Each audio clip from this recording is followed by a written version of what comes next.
Hello दोस्तों, स्वागत है आपका आज के इस वीडियो में। आज हम बात करने वाले हैं एचडीएफसी के बेस्ट 3 म्यूचुअल फंड के बारे में। दोस्तों, एचडीएफसी 2023 में 5 लाख करोड़ एयूएम के साथ एसबीआई के बाद इंडिया का दूसरा सबसे बड़ा म्यूचुअल फंड कंपनी है, जिसके पास टोटल कुल 64 स्कीम्स हैं। दोस्तों, अगर आप भी एचडीएफसी की स्कीम में इन्वेस्ट करने के लिए इंटरेस्टेड हैं, तो आज की इस वीडियो में हम एचडीएफसी के टॉप 3 म्यूचुअल फंड स्कीम के बारे में डिस्कस करेंगे, जिसने पिछले कई सालों से बैंक एफडी आरडी से 3 गुना 4 गुना रिटर्न दिया है, जिसमें आप केवल 5,000 रुपए की मंथली एसआईपी करके 1.5 करोड़ से भी ज्यादा का फंड बना सकते हैं। और यदि आप इन स्कीम में एक ही बार 5 लाख रुपए का लमसम अमाउंट इन्वेस्ट करते हैं, तो आपका टोटल फंड 2.5 करोड़ से भी ज्यादा का बन सकता है। तो ये कौन सी स्कीम है, इनमें आप कहां और कैसे इन्वेस्ट कर सकते हैं, इन सभी चीजों को हम आज डिस्कस करेंगे। तो इस वीडियो को अंत तक जरूर देखिएगा। और यदि दोस्तों अभी तक आपने वीकेडी फिनो केयर यूट्यूब चैनल को सब्सक्राइब नहीं किया है, तो सब्सक्राइब कर लीजिएगा, क्योंकि इस चैनल पर आपको फाइनेंशियल नॉलेज से जुड़ी जानकारी मिलेगी। तो चलिए शुरू करते हैं। दोस्तों, इन स्कीम्स के बारे में जानने से पहले या इनमें इन्वेस्ट करने से पहले आपको कुछ पॉइंट जान लेना चाहिए कि मैंने इन स्कीम्स को क्यों पिक किया है या इनमें इन्वेस्ट क्यों करना चाहिए। दोस्तों, जैसा कि मैंने अपने कई वीडियो में भी बताया है कि लोग एफडी और आरडी में इन्वेस्ट करते हैं, जहां उनको मैक्सिमम 6 से 7% तक का रिटर्न मिलता है, लेकिन दूसरी तरफ इन्फ्लेशन यानी कि महंगाई 5 to 6% की रेट से हर साल बढ़ रही है। अब जो फिक्स इनकम वाले स्कीम में इन्वेस्ट करते हैं, वो फ्यूचर में केवल महंगाई को बीट कर पाएंगे। उनके इन्वेस्टमेंट अमाउंट पर उन्हें कोई एक्स्ट्रा रिटर्न नहीं मिलेगा। वहीं अगर आप म्यूचुअल फंड स्कीम में इन्वेस्ट करते हैं, तो आप आसानी से 12 से 14% का रिटर्न तो बना ही लेंगे, और मैक्सिमम 20 से या 25% भी हो सकता है। दोस्तों, अधिकतर लोग म्यूचुअल फंड को स्टॉक मार्केट से कंपेयर करने लगते हैं। हाँ, यह बात सही है कि म्यूचुअल फंड भी स्टॉक मार्केट में इन्वेस्ट करता है, लेकिन किसी पार्टिकुलर स्टॉक में इन्वेस्ट करने के कंपैरिजन में म्यूचुअल फंड काफी डिफरेंट है। अगर कोई किसी पार्टिकुलर कंपनी के स्टॉक में इन्वेस्ट करता है, फॉर एग्जांपल एक स्टॉक है इन्फोसिस का, अगर आप इस कंपनी में इन्वेस्ट करते हैं अपने नॉलेज के बेसिस पर या फिर किसी फाइनेंशियल एडवाइजर की हेल्प लेकर, तो आपका जो रिटर्न है वो इसी स्टॉक की फ्यूचर परफॉर्मेंस के ऊपर डिपेंड करता है। अगर कंपनी फ्यूचर में अच्छा परफॉर्म करती है, तब तो आपको प्रॉफिट होगा। अगर बुरा परफॉर्म करती है, तो फिर आपको लॉस होगा। इसका मतलब साफ है कि आपका प्रॉफिट एंड लॉस एक ही कंपनी के फ्यूचर परफॉर्मेंस के ऊपर डिपेंड करता है। लेकिन म्यूचुअल फंड में क्या होता है कि एक फंड मैनेजर होता है जो वेल एजुकेटेड होता है, जिसकी स्टॉक मार्केट में एक्सपर्टीज होती है, और वो फंड मैनेजर अपने नॉलेज के बेसिस पर, अपनी इन्वेस्टमेंट स्ट्रेटेजी के बेसिस पर अलग अलग कैटेगरी से अलग अलग सेक्टर बहुत सारे स्टॉक्स का एक बकेट बनाता है, जिससे एक वेल डाइवर्सिफाइड पोर्टफोलियो बनता है। और जब आप म्यूचुअल फंड में इन्वेस्ट करते हैं, तो आपका पैसा किसी एक कंपनी में लगने के बजाय बहुत सारी कंपनी के स्टॉक में इन्वेस्ट होता है। और इसका फायदा यह होता है कि अगर फ्यूचर में कोई एक कंपनी बुरा परफॉर्म करती है, तो इससे आपके रिटर्न के ऊपर कुछ खास फर्क नहीं पड़ता है, क्योंकि आपका जो पैसा है वो बहुत सी अलग अलग कंपनी के स्टॉक्स में लगा होता है, जिससे एक वेल डाइवर्सिफाइड पोर्टफोलियो बनता है। इन्वेस्टर को सुबह शाम ये नहीं देखना होता है कि कौन सा पोर्टफोलियो कैसा परफॉर्म कर रहा है, किसे रखना है, किसे हटाना है। इन्वेस्टर का काम होता है म्यूचुअल फंड में इन्वेस्ट करना, उसके बाद आगे का सारा काम फंड मैनेजर का होता है। फंड मैनेजर अपने इन्वेस्टमेंट स्ट्रेटेजी के बेसिस पर पोर्टफोलियो में बदलाव करता रहता है। कब किस स्टॉक से एग्जिट लेना है, किस स्टॉक में एंट्री लेना है, सारा डिसीजन फंड मैनेजर का होता है। और फंड मैनेजर का मेन अप्रोच होता है इन्वेस्टर को कम से कम रिस्क में बेहतर रिटर्न बना कर देना। अब दोस्तों, सवाल ये आता है कि एचडीएफसी म्यूचुअल फंड हाउस के पास टोटल 64 म्यूचुअल फंड स्कीम है। अब इतने सारे स्कीम में से कौन से टॉप 3 बेस्ट स्कीम है जिनमें हमें इन्वेस्ट करना चाहिए? तो दोस्तों, इसके लिए कुछ इंपॉर्टेंट पैरामीटर है, जिन्हें हमें किसी भी म्यूचुअल फंड में इन्वेस्ट करने से पहले जरूर एनालिसिस करना चाहिए। और इन पैरामीटर्स के बेसिस पर आप खुद भी अपने लिए बहुत ही आसानी से बेस्ट म्यूचुअल फंड को शॉर्टली कर पाएंगे। फर्स्ट पैरामीटर है उस फंड का एयूएम यानी कि असेट अंडर मैनेजमेंट। ये मिनिमम 500 करोड़ होना चाहिए। ये जितना ज्यादा होगा उतना बेहतर होगा, उतनी अच्छी आपको लिक्विडिटी मिलेगी। इससे आप अपने यूनिट्स को बहुत ही आसानी से बाई और सेल कर पाएंगे। सेकेंड पैरामीटर है एक्सपेंस रेशियो। कोई भी म्यूचुअल फंड हाउस अपने फंड को मैनेज करने के लिए एक फी चार्ज करता है, जिसे एक्सपेंस रेशियो कहा जाता है, और ये एक्सपेंस हर साल आपके रिटर्न से कटता रहता है। अगर किसी फंड का एक्सपेंस रेशियो ज्यादा है, तो ये लॉन्ग टर्म में आपके रिटर्न को बहुत प्रभावित कर सकता है, जब आपका रिटर्न कंपाउंड होता है। थर्ड नंबर पैरामीटर है फंड मैनेजर।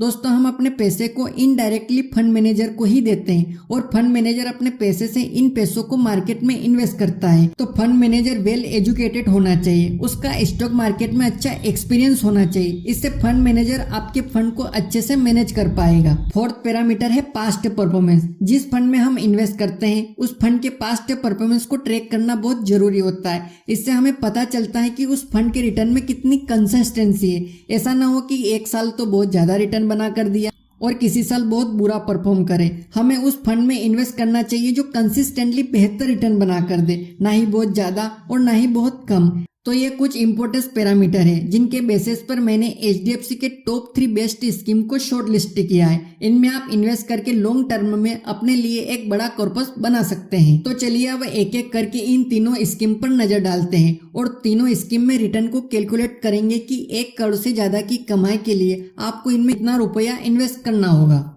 दोस्तों पहला है HDFC mid cap opportunities fund. अगर इस फंड के AUM यानी कि असेट अंडर मैनेजमेंट की बात करें तो वह है 48,686 करोड़।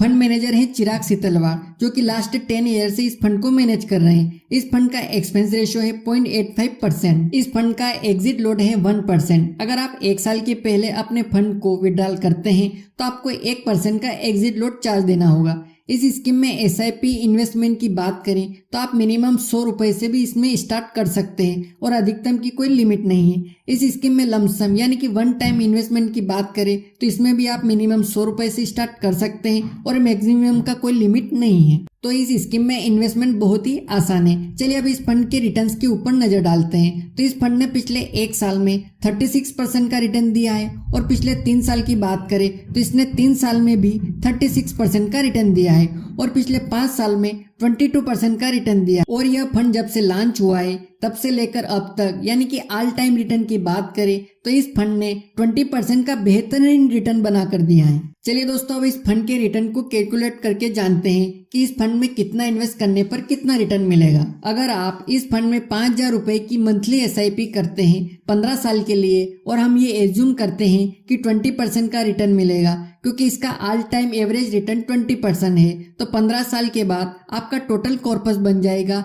56,71,000 रुपए। और यदि आप अपनी इन्वेस्टमेंट ड्यूरेशन को 5 साल के लिए और बढ़ा देते हैं यानी कि 20 साल कर देते हैं तो आपका 20 साल के बाद आपका टोटल फंड बन जाएगा 1,58,00,000 रुपए। केवल इन्वेस्टमेंट ड्यूरेशन को 5 साल बढ़ाने पर लगभग 1 करोड़ से भी ज्यादा का कॉर्पस बढ़ गया है। ये है पावर ऑफ कंपाउंडिंग। जितने लंबे समय के लिए आप इन्वेस्ट करते हैं उतना ही ज्यादा आपको कंपाउंडिंग का बेनिफिट मिलता है। दोस्तों अगर आप इसी स्कीम में 2 लाख रुपए का वन टाइम अमाउंट इन्वेस्ट करते हैं 20 साल के बाद आपका टोटल फंड बन जाएगा 1,05,65,000 रुपए। और यदि आप इस स्कीम में 5 लाख रुपए का लमसम अमाउंट इन्वेस्ट करते हैं तो 20 साल बाद आपका टोटल कॉर्पस बन जाएगा 2,64,13,000 रुपए। केवल 5 लाख रुपए के लमसम अमाउंट को इन्वेस्ट करके इतना बड़ा फंड बना सकते हैं। अब चलिए इस फंड के पोर्टफोलियो पर नजर डालते हैं। अगर हम इस फंड में स्टॉक्स के पोर्टफोलियो की बात करें तो इसका मेजर होल्डिंग है द इंडियन होटल्स कंपनी में 4%, Cholamandalam investment and finance company में 2.9%, मैक्स हेल्थ केयर इंस्टीट्यूट में 2.8%, टाटा कम्युनिकेशन में 3.8%, अपोलो टायर्स में 2.6%। इस तरह यह फंड और भी वेल स्टेब्लिश कंपनीज में अपना होल्डिंग ले रखा है। तो ये है HDFC mid cap opportunities fund जो कि एक मिड कैप कैटेगरी का फंड है। तो आप इस फंड में लॉन्ग टर्म के लिए इन्वेस्ट करके एक बड़ा कॉर्पस बना सकते हैं। सेकेंड नंबर है HDFC स्मॉल कैप फंड। इस फंड का AUM है 23,251 करोड़। इस फंड का फंड मैनेजर चिराग सीतलवाड़ ही हैं जो कि पिछले 9 साल से इस फंड को मैनेज कर रहे हैं। इस फंड का एक्सपेंस रेशियो है 0.74%, एग्जिट लोड है 1%। यदि आप 1 साल से पहले फंड निकाल लेते हैं तो आपका 1% का एग्जिट लोड चार्ज लगता है। SIP इन्वेस्टमेंट की बात करें तो आप इस फंड में मिनिमम 100 रुपए से स्टार्ट कर सकते हैं, मैक्सिमम का कोई लिमिट नहीं है। और लमसम इन्वेस्टमेंट की बात करें तो इसमें भी आप 100 रुपए से स्टार्ट कर सकते हैं और मैक्सिमम का कोई लिमिट नहीं है। चलिए अब इस फंड के रिटर्न के ऊपर नजर डालते हैं। तो इस फंड ने 1 साल में 40% का रिटर्न दिया है, पिछले 3 साल में 42% का रिटर्न दिया है और पिछले 5 साल में 22% का रिटर्न दिया है। और जब से ये फंड शुरू हुआ है तब से लेकर अब तक इस फंड ने यानी कि ऑल टाइम 20% का रिटर्न दिया है। दोस्तों इस फंड का एवरेज रिटर्न भी 20% का है, यानी कि हम इसके रिटर्न को कैलकुलेट करेंगे तो इसका रिटर्न भी वही निकलेगा जो हमने पिछले वाले फंड का निकाला था। चलिए अब इस फंड के पोर्टफोलियो पर नजर डालते हैं। अगर हम इस फंड में स्टॉक होल्डिंग के पोर्टफोलियो की बात करें तो इसका मेजर होल्डिंग है Sonata software company 4.3%, bank of Baroda 3.9%, Bajaj electricals में 2.6%, फर्स्ट सोर्स सॉल्यूशन में 3.5%। इसी तरह यह फंड और भी बहुत सारे वेल इस्टेब्लिश कंपनी के अंदर अपना होल्डिंग ले रखा है। HDFC स्मॉल कैप फंड की बात करें तो इसका पास्ट परफॉर्मेंस बहुत ही अच्छा है। इसने काफी बेहतर रिटर्न बना कर दिया है। ये एक स्मॉल कैटेगरी का फंड है, तो इसमें भी आप लॉन्ग टर्म के लिए इन्वेस्ट करके एक बड़ा कॉर्पस बना सकते हैं। थर्ड नंबर है HDFC फ्लेक्सी कैप फंड। इस फंड का AUM 39,794 करोड़ है। फंड मैनेजर हैं रोशी जैन, जो कि पिछले साल से ही इस फंड को मैनेज कर रही हैं। इससे पहले ये फ्रैंकलिन एसेट मैनेजमेंट कंपनी में काम कर चुकी हैं। इस फंड का एक्सपेंस रेशियो है 0.94%, एग्जिट लोड है 1% इन 1 ईयर।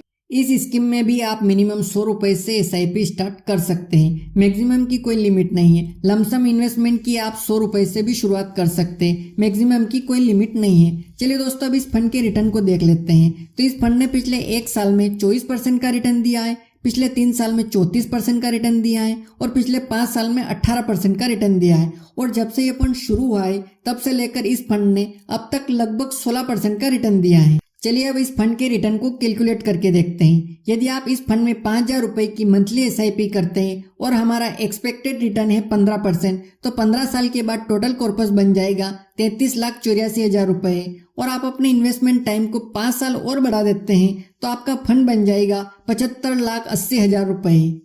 और यदि आप इस स्कीम में 2 लाख रुपए लमसम इन्वेस्ट करते हैं तो 20 साल के बाद आपको 39,43,000 रुपए का फंड मिलेगा। और यदि आप 5 लाख रुपए का अमाउंट इन्वेस्ट करते हैं तो 20 साल बाद आपको 98,57,000 रुपए का फंड मिलेगा। ये फंड पहले वाले दोनों फंडों से थोड़ा कम रिटर्न बनाकर दिया है, लेकिन लॉन्ग टर्म में 15% का रिटर्न काफी बढ़िया है।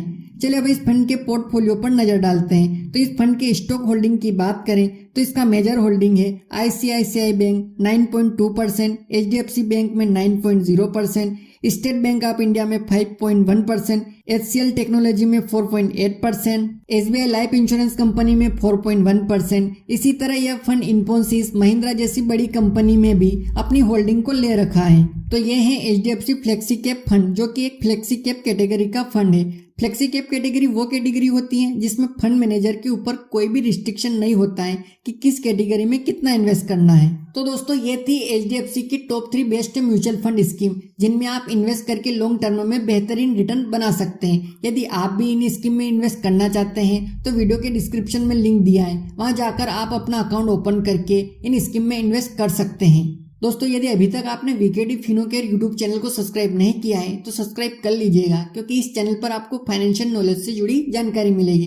दोस्तों मिलते हैं अगले वीडियो में किसी नए टॉपिक के साथ। तब तक के लिए जय हिंद, जय भारत।